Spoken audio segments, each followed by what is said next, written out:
un formidable week-end. On sait que notre cher Polydomso était sur tous les fronts. Donc, donc voilà. Non, on va, Ça lâche des dos, tu vois, direct d'entrée, quoi. on va s'y mettre directement. Donc, UFC 261, 24 avril prochain, en Floride. Kamaru Usman, Jorge Masvidal, number 2. Kamaru Usman n'a jamais semblé aussi fort.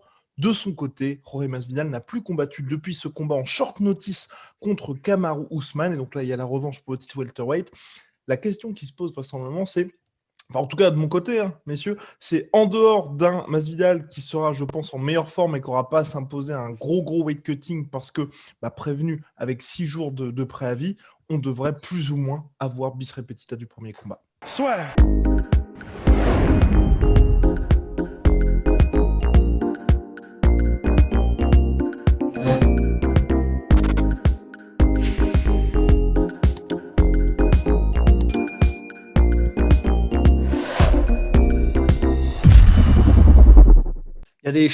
Il y a des chances. En fait, voilà, je sais pas ce que vous en pensez, c'est ce qu'en pensera Polydomso.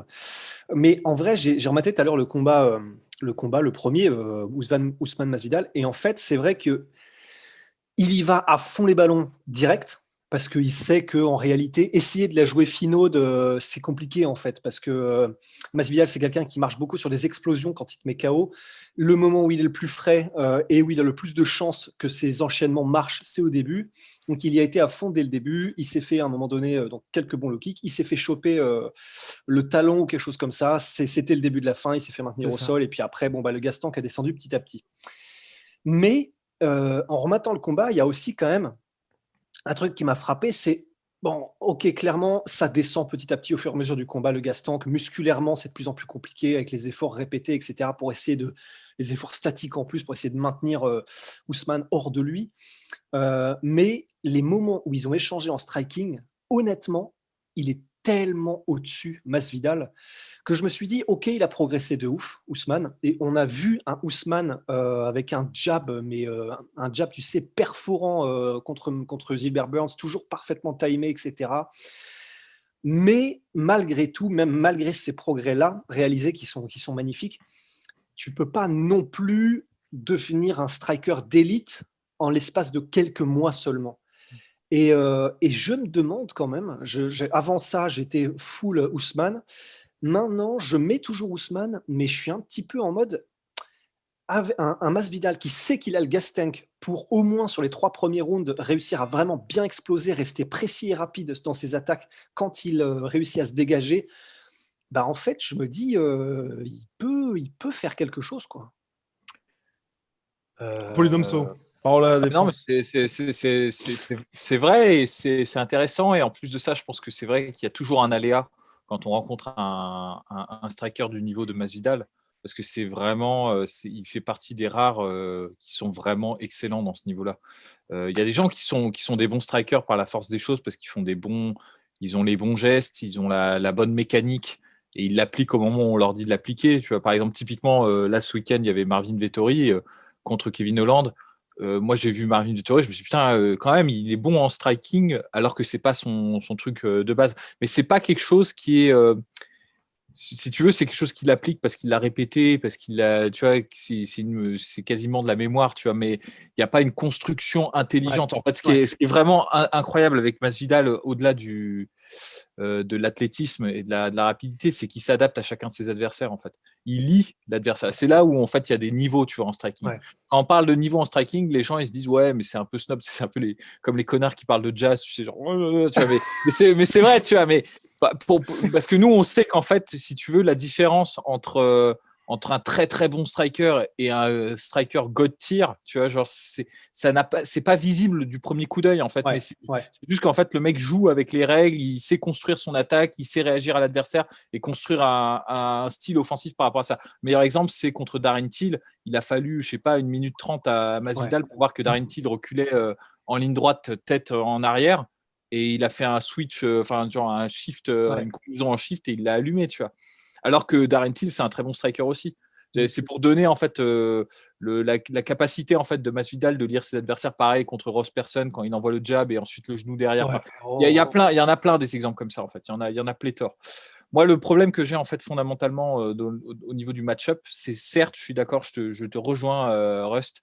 Je pense que Masvidal a un avantage en striking. Moi, c'est plus le style ATT qui me dérange en fait dans cette configuration.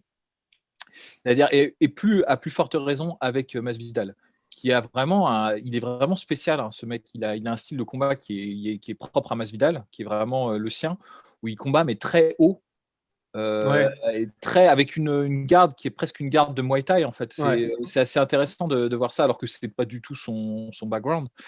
Et c'est assez incroyable. Et il a le truc à Titi, c'est-à-dire que sa défense de takedown, elle n'est pas sur le mouvement, tu vois. Elle est sur le sprawl. Et si ça marche pas en sprawl, je vais scouter jusqu'à la cage et je vais remonter en faisant du wall wrestling, tu vois. Et ça marche pas du tout contre Kamaru Usman.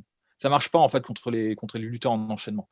Ouais. C'est un truc qui marchait contre des power wrestlers, tu vois, qui n'avaient pas tout ce travail en grappling pour te maintenir, et surtout se servir de la cage, non pas seulement, tu vois, parce que la cage pendant longtemps c'était un truc contre les lutteurs, mais maintenant les lutteurs ils ont tellement bien compris qu'en fait les strikers se servaient de la cage pour remonter, qu'ils s'en servent comme une sorte de levier pour t'empêcher, tu vois, pour te faire perdre ton temps en fait. Typiquement, ce qui s'est passé ce week-end avec Vittorio Hollande. Voilà, c'est ça, c'est que tu vas perdre ton temps, tu penses que tu avances, tu penses que tu as l'illusion, tu vois, que tu fais quelque chose parce que tu arrives à te remettre en fait debout, mais en fait tu es toujours en clinch, tu es toujours dans la merde contre la cage en fait. Et tu vois, typiquement Vettori, il bouffait 3 minutes sur chaque round, et pareil, Kamaru Usman contre Masvidal, c'était comme ça. Donc j'ai un vrai problème avec ça, parce que moi je pense que pour battre Kamaru Usman, ça devient très compliqué de le battre, mais il faut un style mobile. On en revient toujours à la même chose, hein, mais tu vois, pour reparler de ce week-end, il y avait un très beau combat entre Arnold Allen et Sodiq Youssouf. Youssouf, exactement, comme Sodiq Youssouf n'était pas un lutteur, mais est-ce que les principes qu'a montré Arnold Allen dans ce combat de commandement de l'octogone, de sa position dans l'octogone, et de toujours sortir de l'axe de frappe et tout, c'est un truc que tu peux appliquer contre la lutte. Et c'est un truc que fait très bien. Alors, il y a deux personnes qui le font très bien, historiquement, à l'UFC. C'était Eddie Alvarez, qui était pour moi le meilleur dans ce domaine-là, et Adesanya, tu vois. Mais le truc, c'est que je ne vois pas Masvidal faire ça. Tu vois, quand tu arrives dos à la cage, de plus être en garde, mais de se mettre quasiment en pas chassé par rapport à l'adversaire pour aller à coup, à gauche, un coup à droite, pour sortir en fait de l'enfermement. Tu vois, ce type de footwork, il l'a pas, tu vois. Et je pense que c'est ça qu'il faut vraiment. C'est vraiment une question de footwork, parce que effectivement sur les échanges, je pense qu'il sera au-dessus. Et même ça se voyait dans le combat quand ils étaient au milieu de la cage et qu'il y avait des échanges, c'était Masvidal qui marquait les points. Ouais.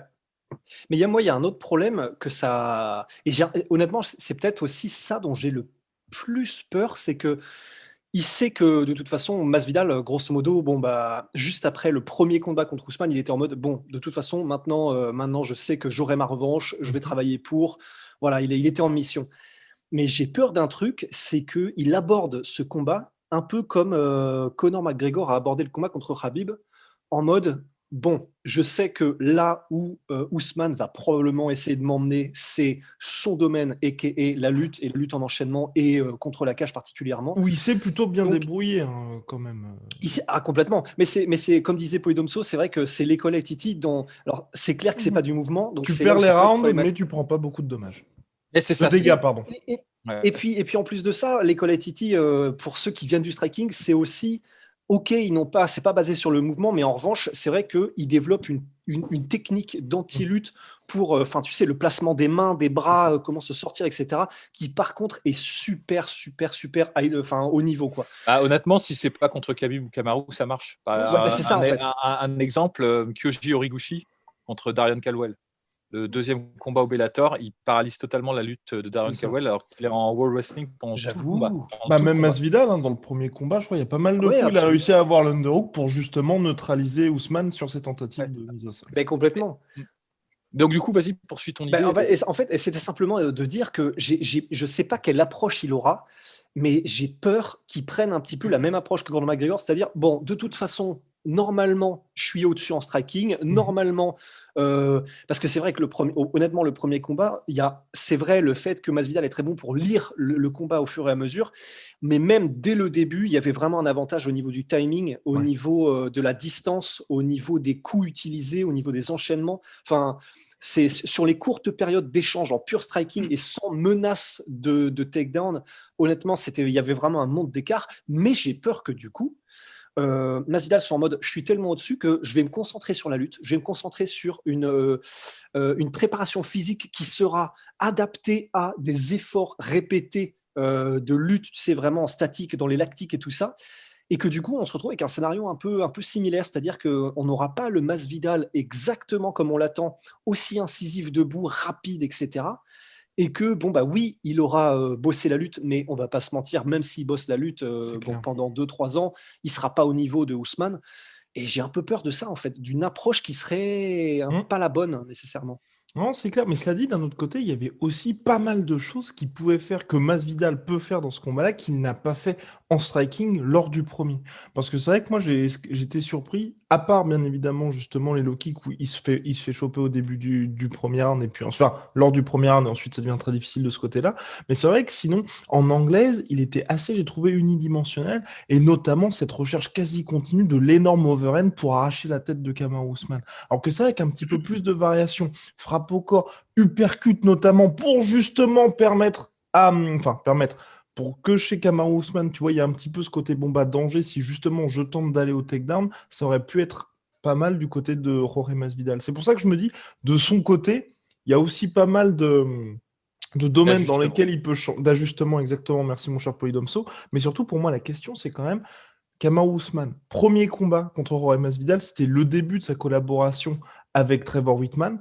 Le deuxième combat où il a fait son camp d'entraînement complet avec lui, donc c'était contre Gilbert Burns, et là on a vu vraiment Usman différent. Est-ce que là, pour vous les gars, il va poursuivre là-dedans ou il va revenir, on va dire entre guillemets, aux bases de Kamaru Usman pour cette revanche contre Jorge Masvidal? Moi, j'aurais tendance à mettre un billet sur le fait que Kamaru Usman va utiliser sa lutte. Il va pas trop se casser la tête. En fait, ma théorie sur cette question-là, c'est que Kamaru Usman, quand il a la supériorité en lutte, mais vraiment net, il s'emmerde pas à faire des échanges en striking. Ça, il le a fait raison. et il a tout à fait Oui. raison de le faire. Il le fait quand il est contre Demian Maia, contre Burns. Colby Covington ou contre Burns, parce que là, il y a un aléa, tu vois. Il y a un aléa, tu sais pas ce qui peut arriver. Tu peux te prendre une soumission. Contre Colby Covington, je pense qu'il n'était pas certain d'avoir la supériorité. Il n'a même pas testé, en fait, pour voir, tu vois. Donc, c'est pour ça que moi, je pense que contre Masvidal, en revanche, c'est évident qu'il l'a. Et donc, il ne va pas s'emmerder. Et en fait, il y a plus à craindre que justement ce qu'il a appris et son progrès en fait, en striking va l'aider justement à articuler un peu mieux ses entrées en lutte, qui pendant un moment étaient un peu, je veux dire, paresseuse, parce que c'est pas un mec, étonnamment, Ousmane, c'est pas un mec qui fait des doubles, tu vois, des changements de niveau de ouf. Généralement, il se penche tout simplement. Et alors, c'est paresseux, mais de toute façon, comme il met tout le temps la pression, bah, à un moment donné, ça rentre en clinch et il a la supériorité en lutte. Et en plus de ça, l'avantage, c'est que comme il fait pas des gros changements de niveau, bah, il s'expose pas justement à des uppercuts ou à des genoux, comme la plupart des lutteurs qui font ce type de changement de niveau. On en a vu un exemple là au One FC avec Demetrius Johnson qui s'est fait choper par un uppercut en moment de changement de niveau. Ouais. Et ça, en mode Ngannou Velasquez un peu. Ouais, c'est ça. Et c'était un truc qui est d'ailleurs, petite parenthèse, mais qui était toujours en fait, c'était une des failles de Demetrius Johnson qui avait été toujours là en fait. Dominique Cruz. Dominique Cruz, tout à fait. Et il y avait, je pensais aussi au japonais.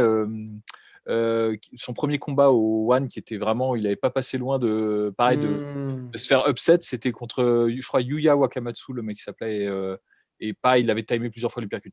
Parenthèse fermée, en gros, Kamaru Usman ne fait pas ce type ne s'expose pas de cette manière-là. Donc, ouais, moi, je pense pas que Kamaru Usman va avoir à cœur de prouver que son striking s'est amélioré contre quelqu'un qui est aussi dangereux que Masvidal dans ce niveau-là. C'est juste, ça va être présent.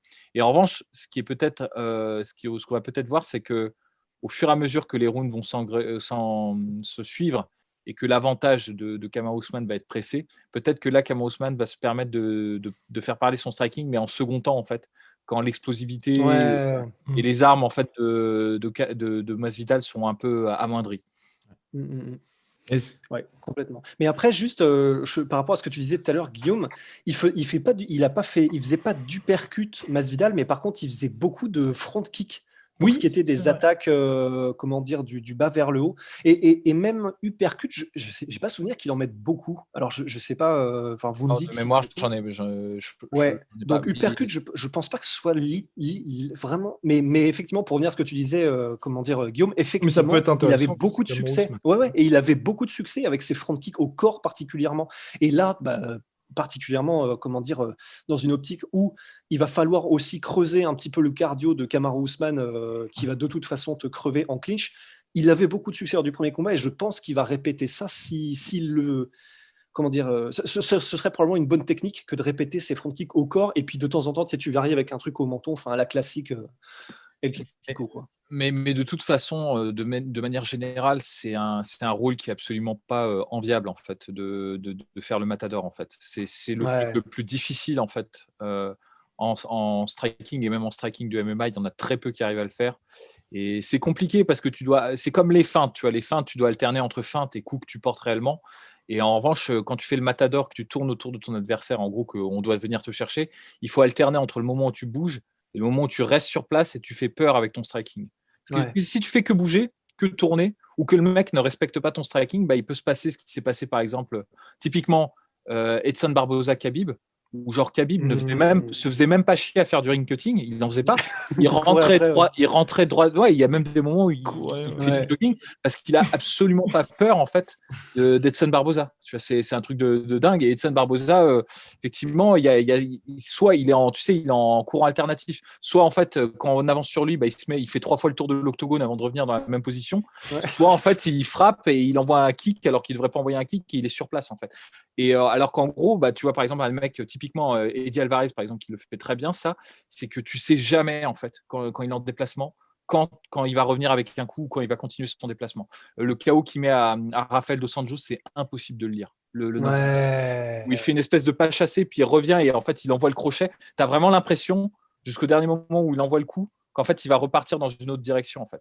Et Ouais. c'est ça en fait la force d'un mec, des gars on va dire des généraux de l'octogone, quoi, des mecs qui savent très bien À la comment, limite, comment- c'est aussi ce qu'a fait, si je ne m'abuse, Corey Sandhagen contre Frankie Edgar avec beaucoup, beaucoup de mouvements. Et à un Mhm. moment donné, Pareil. boum, enfin, il Euh, part c'est sur un. c'est un des rares qui sait le faire. C'est Mais clair. même celui qui m'a surpris là-dessus, mais alors c'est plus facile de le faire contre des strikers.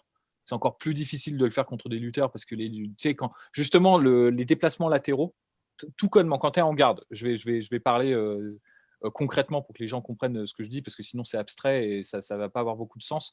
Mais quand tu es en garde, tu as ton pied. Par exemple, si tu es gaucher, c'est ton pied droit. Si tu es droitier, c'est ton pied gauche qui est en avant par rapport à ta position. Et en fait, ça, c'est difficile de se déplacer latéralement. Donc, les meilleurs, ils font ce qu'on appelle des L-steps, ce que Mhm. j'expliquais dans ma vidéo analyse Paulie in the d'ADSL. game. Mhm. Exactement, voilà. Pour ceux qui veulent s'infliger ce malaise TV une nouvelle fois, tu vois, mais bref. Oh. Ah, bah oui. Et du coup, en fait, c'est juste que tu vas mettre tes pieds au même niveau. C'est-à-dire, tu n'auras pas un pied en avant, tu vas les Ouais. mettre au même niveau et comme ça, tu peux partir à droite, à gauche en pas chassé. C'est très difficile d'anticiper la direction où tu vas. Le problème dans cette position-là, c'est que tu te retrouves avec tes hanches disponibles face à un mec qui pourrait changer de niveau et lutter. C'est pour ça que c'est extrêmement difficile de le faire contre des lutteurs. Et c'est pour ça que des mecs comme Eddie Alvarez, c'est des raretés en fait, c'est des raretés. Tu vois. Mhm. Et celui qui m'a surpris, justement, je ferme cette parenthèse-là et je parle du dernier qui m'a surpris avec ce type de déplacement, c'est Sugar O'Malley Ah. contre Almeida. Mais encore une fois, c'était contre un striker, donc c'était plus facile. Mais Ouais. vraiment, tu vois, je pense que c'est ce qu'il faut mettre en place, tu vois, contre un mec comme Kamaru Usman. Parce que sinon, tu vas perdre les rounds. Tu auras peut-être des séquences où tu Ouais. domineras. Tu vois, et je pense que c'est ça qui va se produire. Hein. Masvidal, il y aura des séquences où il marquera, en fait, il frappera dur Kamaru Usman, et après, il va se retrouver dos à la cage. Et Ouais. c'est la machine Ousmane qui se met en place. Ouais. Et du coup, tu vois, moi, mon opinion là-dessus, je rejoins en fait complètement celle de Fernand Lopez, qui parlait justement de ça, qui disait que la meilleure des takedowns de défense, c'est la meilleure des stratégies à avoir contre quelqu'un qui a une stratégie lutte et pression, c'est avant tout les déplacements en fait. Mhm. Et déplacements, et évidemment, justement, quand je te parle de te faire respecter, éviter les coups, tu vois, les over right hand, parce que c'est assez facile à esquiver ça. Ouais, Ça. Vaut mieux tabler sur une stratégie de coup au corps, en fait. Parce que là, le mec, il arrive frontal sur toi, coup au corps, tu es sûr d'avoir son corps, et en plus, tu as les bras qui sont directement placés en underhook. Et si jamais le mec change de niveau, bah, tu as déjà le underhook et tu peux déjà sprawler en fait. Donc c'est vraiment plus que. Et en plus de ça, c'est vrai que lors du premier combat, je ne sais pas si c'est ce que tu allais dire, Guillaume, mais lors du premier combat, effectivement, c'est clair que les overhand, à chaque fois, c'était entre guillemets des opportunités gâchées. Parce que c'était pas vraiment des overhand, mais c'était une espèce de e-step et il arrive avec un gros truc, c'est moitié en overhand, moitié un espèce de crochet traditionnel. Et à chaque fois, Ousmane passait en dessous et ça lui permettait de réduire la distance. Donc, ouais, non, effectivement. En plus, il peut très bien. Est-ce que c'est Masvidal qui l'a mis? Je sais plus, mais tu sais, au lieu de mettre vraiment des overhand avec un travail où juste il avance et s'il doit shifter, il shift, mais plus avec soit des directs, soit des trucs qui viennent beaucoup plus courts, pas avec cette espèce de temps de latence que forcément Ousmane va voir, quoi. Ouais, c'est clair. Messieurs, sommes-nous complets sur cette revanche qui risque une nouvelle fois de battre des records en pay-per-view? ce sera intéressant, ça aussi. Je crois que c'est tout l'intérêt de ce combat. En fait. Ah oui, clairement. Objectivement. Enfin, il y a des gens. J'adore Ousmane, hein, et j'adore Masvidal aussi, mais c'est pas le truc le plus pertinent en fait dans une question de combat pour le titre. Et c'est juste en fait, ça va faire des rentrées quoi. Ça c'est certain. Ouais, moi, je n'en doute pas de ça. Tu vois. Premier événement, en tout cas, UFC depuis la pandémie, où il y aura une salle comble. Donc, 15 000 personnes sont attendues à Jacksonville, Floride. Ouais. Bon, ça vaut ce que ça vaut. Ça y est On va voir ce que ça donne. Hein, mais niveau cluster, ça risque d'être un peu... Ça risque d'être tendu, quoi. Mais bon, écoute, Floride. Hein. Mais oui. Bon, bien, je pense qu'on a fait le tour. Donc là, nous sommes le dimanche 11 avril. L'événement se déroule le 24 avril, diffusé à partir de 4h du matin dans la nuit du samedi à dimanche sur RMC Sport. Et le lundi de la semaine du combat, vous aurez droit à nos pronostics. Pronostics qui annoncent généralement, bien évidemment, puisque là, notre taux de bons pronos est remonté. Messieurs, nous sommes passés à 74%. Donc, bon. Wow, attends, mais c'est toi qui tiens les comptes? Évidemment, c'est moi qui tiens les comptes. Du coup, ça donne long sur la crédibilité des pourcentages. Il est à la fois juge et juré d'après mes estimations. Ouais, non, juge est parti. Mais non, après, de toute façon, je pense qu'on est les pronostics, que ce soit les Fernand Lopez, Dan Hardy, ils ont tous grosso modo un ratio qui est de l'ordre de 50-60%. Donc, je pense que c'est littéralement impossible de toute façon. Ouais. Donc voilà. Mais bon, de toute façon, voilà, on espère que les gens retiendront aussi nos pronos lorsqu'ils sont bons. Exactement, tout à fait, mon cher Ross. Bien, à ton avis pour de nouvelles aventures. Big shout out à My Sweet Protein. Moins 43% sur tout My Protein avec le code la sueur. Et moins 10% sur tout Venom avec le code la sueur. Voilà, formidable. Voilà. Venom, sponsor de l'UFC.